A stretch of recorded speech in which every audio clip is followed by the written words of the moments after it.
Supposed to be. Hi, and welcome to the U World Order Showcase podcast. Today we have with us from Sweden, Inaya Oakroot. Inaya is a transformational coach and author and founder of the Oakroot Spiritual Academy. It is so great to have you here, Inaya. I'm so excited to chat with you about what you're doing. Thank you so much. It's wonderful to be here.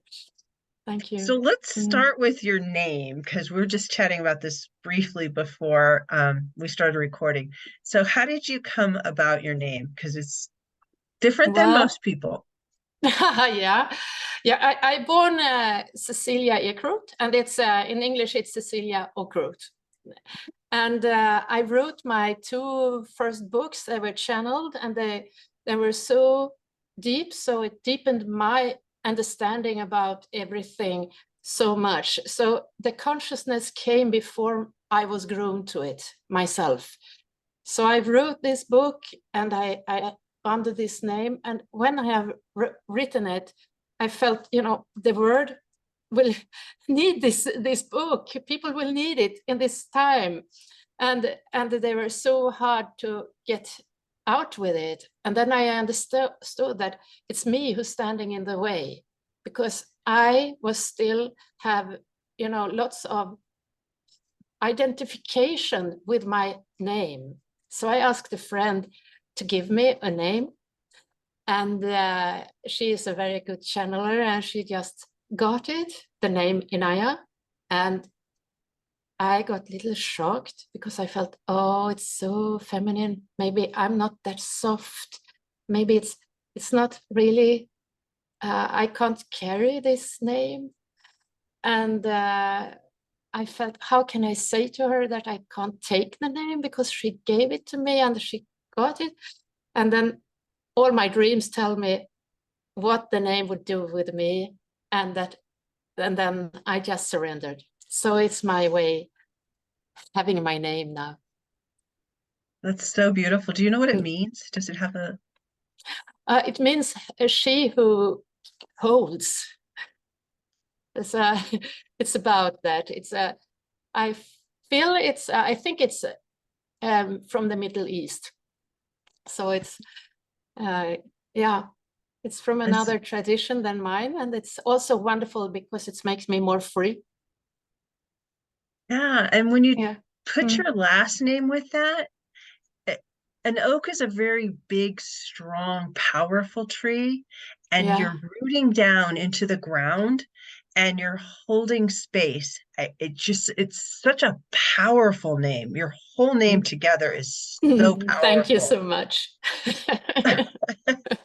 I knew there was something behind that story. And then when you talk about your Oakroot Spiritual Academy, spirituality always seems like it's wandering off into the ether. But when you have the oak root attached to it, it's pulling them both together. It's the duality, which is truly what you're doing. It's opening the duality of our existence to people. Yeah, so that's what I want to do. Oh, Thank you. And now your name, it's just like, it's totally in alignment with what you're doing. Names mean so much.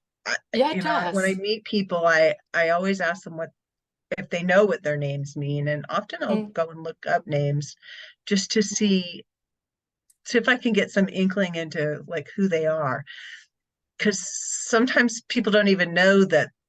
And your name, what does it mean? It means youthful bright light. My name is Jill Ellen. Yes. Oh, names, as you say. Wow. So beautiful. Powerful, it's just like, and I look at the names of my children. Some of them I named purposefully, and others I looked up their names later when I realized that names had so much power. And I am amazed at how accurately they were named, or how they've grown into their names.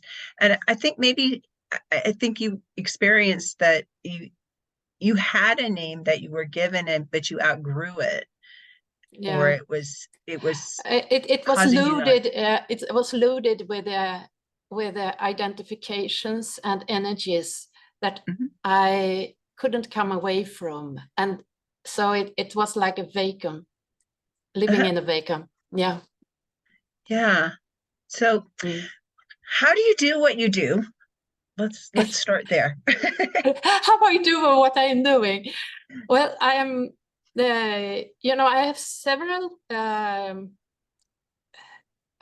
combinations that I work with customers and clients, and I write books, I channel books, and when I work with people, I'm a vocal sound healer and a Akashic record healer and an energetic shamanic healer, and with them combined, it's always some way that every individual have their portal where I can feel that here is the easiest healing point, easiest path for what they are carrying, what their issue and what their intention. So I also hold lots of retreats and have it's my background is as an artist and a tennis coach, so it's also two different sectors, like really duality. So I always love this space between. In the space between, when you and I meet, in the space between, it's all happening because your energy, your questions, your answers, my energy, my answers and questions, and there in the middle, a new creation starts.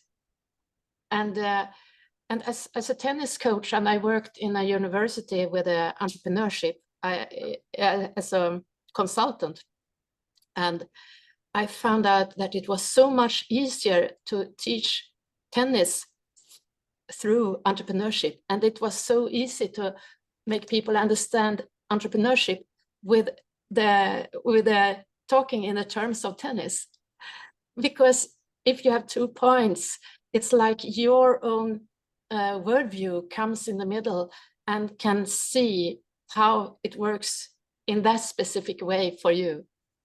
So always the middle point in between duality is the new paradigm, what I see. It's the creative point and the healing point. I see it as the infinity circle. Yeah. And yeah. right in the middle is where you're talking about the duality. Yeah, right. So it's we have lived in a paradigm that have had like magnetics away from opposites, like yes or no, good or bad, and we are treated to have like an easy way watching life, and insecurity if we have to take our decisions from inside because we have learned so much from outside. But actually when we can match and merge the opposites inside, we have all the knowledge that we need from inside and in the communication with each other. So it's such another so simple and so productive and so potential way of living.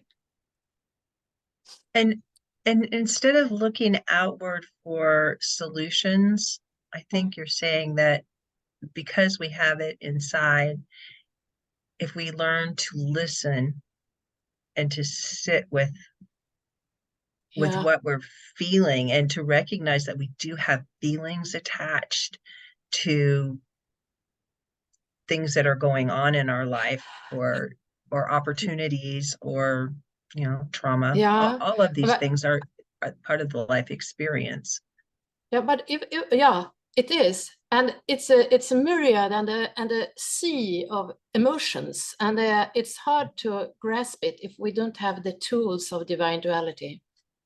But I always work with high frequency sound and guided meditations when I guide into it. But one kind of primarily divine duality is to have in one hand what you judge yourself for and what your grief and in the other forgiveness, and have them meeting in the middle. And it's such a transformation. It's tears coming. People are coming into real forgiveness of themselves. And it's such a powerful tool to use this middle point. And why is it like that? Yes, because oneness in the middle and duality is like a triangle, the baselines. And when we come into the middle, we come as a father and mother on the side, we come to the child, and it's the light channel straight to oneness. And there, everything is love. And there, because oneness is kind of something that is only stable and fixed. You know, it's just beingness. But in the triangle between here, when we come into the triangle, there is all the potential and the creativity.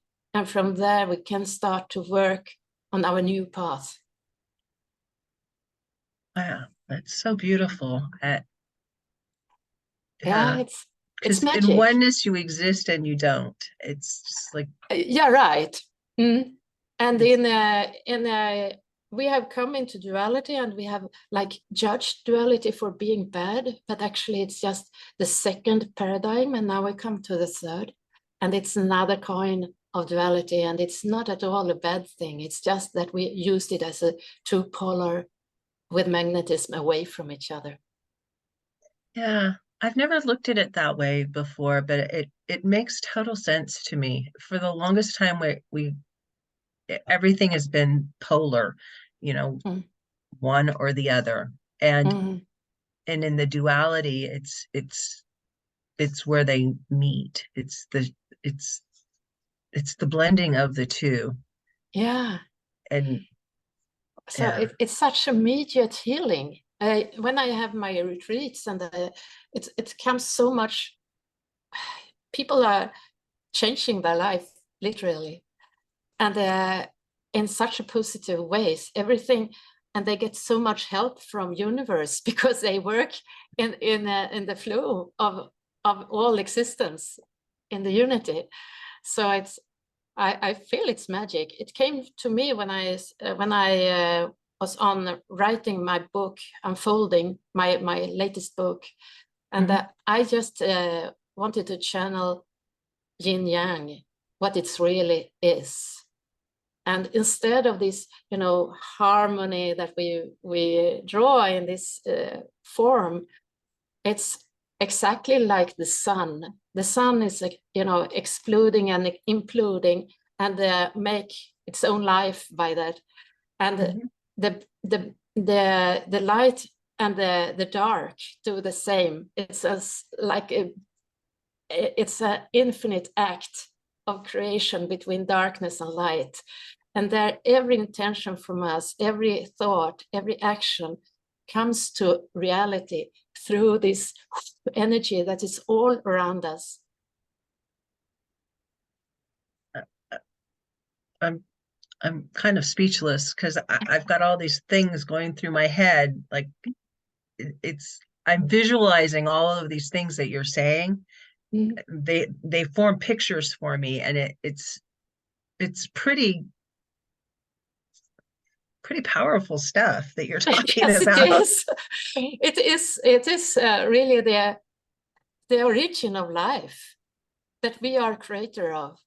And the only things that stands in the way is our worldview that keep us thinking one way, and our filters that we have in our energy field that we can heal. And with divine duality, we both shift the filter and the worldview in one movement. Yeah. It's so interesting. It is so fascinating. I've never seen it put that way, and it just makes so much sense to me. It's like the whole, I was thinking of the yin and yang when you were talking in the beginning, but also of the infinity loop. And then when you started talking about the pulsating, the undulating between the two. It's not, and that makes total sense to me because everything is energy, and energy vibrates. It has motion to it, and that's what causes everything to be. Yeah. It's that motion, the energy. Even with like electrons, the reason things stick together is because electrons are shared between two molecule or two atoms. That's what gives us a stickiness Yeah, to make things and solid. we see nature why it's so harmonic. It's because all that hasn't got a separated brain. And I don't say it's a wrong thing with the brain, because it's a laser of penetration, and it's so fantastic if we use it right.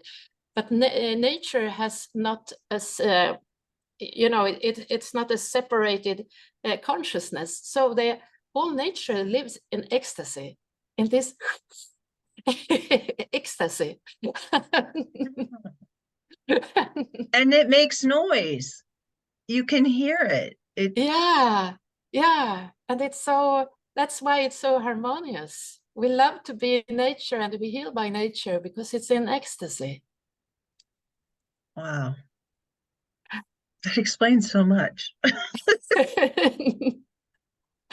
So you've written 3 books? Yeah. Okay, and what are they? The first book I wrote between 2012 and 2015, and it translated to English one year later, and it's this creative existence, unfolding a new conscious word. And in some weeks it will come as a sound book in Spotify. So That's I will exciting. be there. And my second book was Dream State, where you create your being. And the third is Unfolding, Awaken to your pure potential. So the 2 first I wrote in Swedish, and the third one I wrote in English, and had some helping me correcting my English because it's not perfect, as you hear. So it is like it is. Pretty darn good. I'm always in awe of anyone who speaks English well, or even poorly, because I don't speak another language. Oh yeah, sort of get along in a couple languages, but nothing like the people that I talk to. And that's also one thing that is so interesting. I was holding a refugee camp for refugees. Sweden took in so many refugees, and I was a CEO of a refugee camp with about 100 refugees coming and going, and it worked so well because we didn't have a common language. So we had to connect by heart. We had to, we had to listen very carefully what I could help them with. And with that, we got so much trust. And the kids came and played in a reception with me because I'm a creator, so we had a good fun. And it's a future for everyone who comes from another country. So everyone start to helping each other. And when one moved, they come another, and the one who stayed, they help them into the family feeling. And it's mostly because we didn't have the same language. We had, people with about 14 different nationalities and different religions, and they was living tight in one camp, and it worked. It's interesting also. It is really interesting. And I've had experiences. I've lived overseas a lot in my life. And one experience comes to mind, and this actually took place in California, in Southern California. I was riding on a train from LA down to San Diego, and I was sitting next to a woman who was from Brazil. And she was here visiting her family, and she spoke no English. And I didn't speak any Brazilian. Yeah. But she told me all about her family. I know she had like a couple sons, and that her son lived in San Diego, and that she was going back there, and there were other things going on in her life. And I learned about her grandchildren, and it was just like was like That's a so 30-minute interesting, isn't it? conversation. It was, but neither one of us spoke the same language. Yeah. It was just, but I learned so much about her. Yeah. So if we could meet first with a heart, with anyone that and not speak at first, just meet each other by energy and by heart, we will never be a stranger. Yeah, Yeah. I think that's true. Mhm. So, how do you work with people? I know you have retreats. Do you do those in Sweden or do you do them around Yeah, the I world? have in Sweden, and I will have abroad now, but I haven't. I haven't also. My next retreat will be through Zoom. It's a Hmm. 3 month retreat of divine duality to embody it. I Okay. so look forward to it. It starts in early February, Hmm. the 3rd. And yeah, and I have my where I'm sitting now. I have a computer here, but I have another place in here where I take people for sound healing and for sessions. But mostly I work through the net because I live in an island, and it's not so many people here. People come here for the retreats, but not so many living. That's nice though. I like living in a small community also. It's Mm. I have my local tribes and I have my international tribes, and they are so close to me. So I never feel alone. And of course not, because the connection with source and every guide. and Yeah. everybody is so connected anyway. It's like we're Yes. all part of this big tapestry and we each have our own Yeah. little Mm. strand. Yeah. And it's also so good to have the silence around, so that it's like space to create new in, and not Mhm. only work and be in the space that I was yesterday, but in a new space that I Mhm. can renew all the time. Yeah, Mm. and try to capture some of that ecstasy of nature that exists around us, but when we become so Mm. busy, we miss it. Yeah, yeah. It's not so nice to be too much scheduled up, I think. We need Yeah, space to integrate and to, yeah, yeah, to be ourselves. yeah. Yeah. And it's kind of that moving back and forth between producing and evaluating and Yes. existing and then producing and then you slide back into that. Yeah. Oh, I was just in a trip to Egypt. I came home for 3 or 4 weeks ago, but it were 2 weeks of constant in impulses and so many, upgrading energies. And the last day, I start to long home so much to be able to integrate and to be able to create again. I was so happy to come home, and I had so good travel. But we can't be neither take in too much at too long time and not producing too long time. We need to, as you say, make them in divine duality Yeah. and as source, in and out. Hmm. Yeah, as the breath. Mm. Yeah. The Mm. giving and the taking. Yeah, It the just the receiver and the breathing is penetrating. Yeah. yeah. Yeah. Mm. So I know you offer a meditation. Do you want to talk about that a little bit? Yeah, the meditations I have constantly. I think I live in a meditation. But you mean a special one? On your website, there's a Mm. meditation that people can download. Yes. Yeah. That Do you want to? it's a starter of capturing divine duality. And if you go inside there, you can also see that you can book a free discovery session. So then I can really have a personal meditation with a person and just go into the interest and needs of that person, and without no sales needed at all. Just very nice to meet people. Yeah. I like that a lot. So Mhm. when you work with people, do you Do you channel as well? I know you're a shamanic healer, Yeah, but do you get messages from the other side as well, or is it yeah. strictly what you feel? No, I got I as we all are done, we are done as a connection with all, and our brain is like a laser. And when I have the intent for something, my guides come in, and then I start, and I invite them to come in, and then I specifically ask for what I'm going into, and they all know me so well, so they are all there already, you know. But it's always a collaboration. Even though I work mostly by myself, it's totally a collaboration with a team.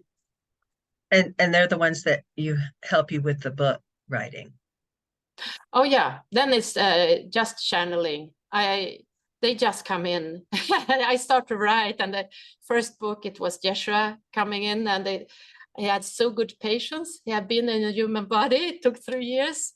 Next one took 2 weeks, and I got sick afterwards. And then there was Archangel Raphael, you know, coming in.